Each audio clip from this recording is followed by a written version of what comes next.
Hi guys, I'm Bianca and I'm excited to start this channel with this first video. It's gonna be about something that I struggled with a lot and I've seen a lot of people having the same problem, so I decided to make a video about it and start this whole channel with this idea in mind.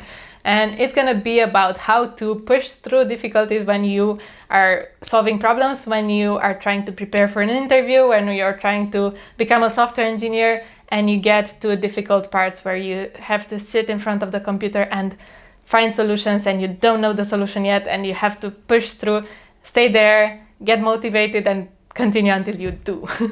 That's what I struggled with a lot for many years actually. And I used to sit myself in front of the computer, open up a problem, try to solve it, try to find an algorithm to solve it for 5 minutes. And then after 5 minutes, I was like, oh my God, I don't have a solution yet. What am I gonna do? I'm not good at this. And then a lot of ideas would start to pop into my mind and I'd get discouraged. And then I start doing something else.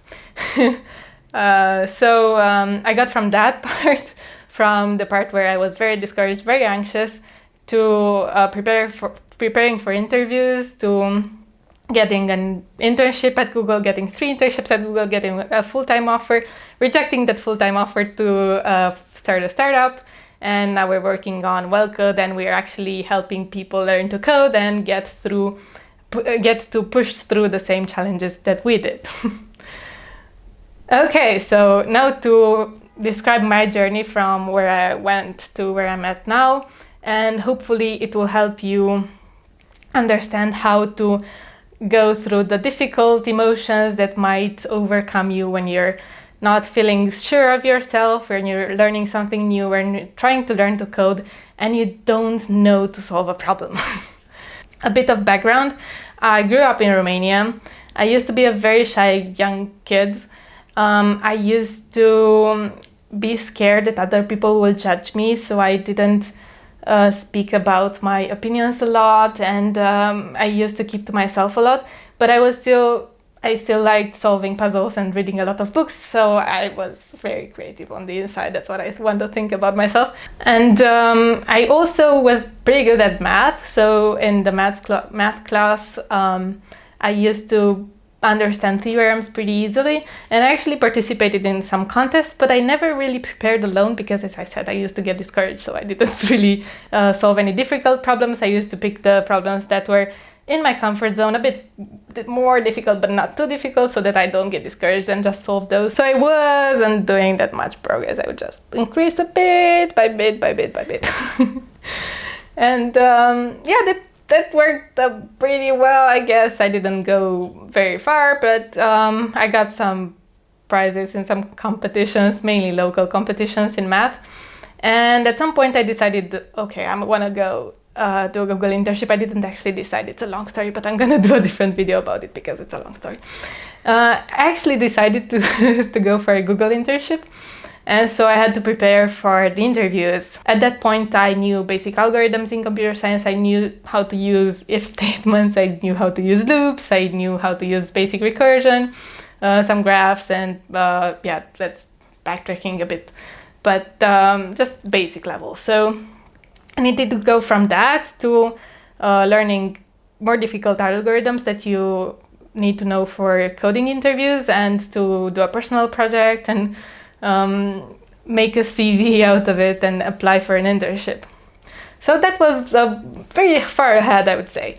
And of course I got discouraged because that's what I do. I get discouraged. When I didn't see a solution in the near future, I'd get discouraged. I didn't follow all my steps to solving the problem, which in this case was getting a Google internship. But fortunately, I did have a mentor and he gave me some tips for how to prepare. He gave me problems to solve, but I had to do everything by myself, alone, in front of my computer at home. So I still had to push through all this difficulty.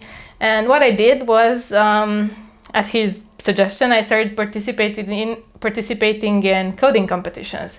I participated in code forces, and I recommend that because it helps you find a very, very constant practice. I used to practice every week, and I had a group of people to prepare with, and we sometimes discussed problems, so that kept me going. And also I had this set of problems that I would set for myself to solve today and tomorrow and the day after tomorrow. So I'd set a specific time frame in which I had to solve problems. And in the meantime, I didn't do anything that could distract me. For example, I didn't speak to my friends, I didn't open up Facebook, I didn't do anything like that. I just sit there and feel my discouragement. But since I set the specific time frame for myself, I had to go through it and just persevere and solve the problem in the end. And even if I was disastrous in the beginning, even if I'd get all kinds of emotions, even if I'd get discouraged, in the end, I actually noticed that it got better. It did got worse in time, and then better, and then worse, and then better, and then worse, but that's normal, right? And I actually noticed that our mind is used to adapting to the different situations. So if you put it, okay, you're gonna work today for 1 hour, and you're gonna work tomorrow for 1 hour, and you're gonna work, you know where I'm going. And in the end, your mind gets used to the new situation, and you're actually satisfied with it. You begin to have a rhythm, and you begin to get used to pushing through, and you begin to increase your time where you're not discouraged in the beginning to more, to 10 minutes maybe instead of 5. And you're beginning to see progress, and that motivates you to keep going. And also you have that goal in mind that you're gonna go at Google and, you know, eat infinite amounts of food and get fat and explode or whatever you want to do, and meet new people and do cool stuff. So you have that end goal in your mind, and that also keeps you going. And that I truly recommend having a lot of friends that are at the same level or maybe a bit higher, that motivate you, and they prepare in the same rhythm, so they keep you going. And I actually think this is the best experience I got from preparing, that the community around you is the most important. Okay, and to sum up, and in order for you to leave this video with something that you can keep in mind and apply in your own life, this was my experience, but if it helps you get through your own emotional stuff that's going on in your mind, or if it helps you get through distraction and learn to focus better, just trust your mind that it will adapt if you only set time for yourself. And if you push through the difficulties, whatever they be it distraction, being other things that happen in your mind, whatever they be, if you just sit there and focus on that problem and try to come back whenever you're distracted, then you will surely go to the end, and you will go to work for a big company if you want that, or you'll build your own app, or you'll do whatever you want, amazing things. So trust your mind that it will adapt, that it will grow. And if you like this video, don't forget to subscribe. It's my first video, so support me down below, like and subscribe, share it with your friends if you liked it. And you can find me also on WellCode, since I'm one of the founders. You can see me there just rambling about different stuff. So yeah, until next time, bye!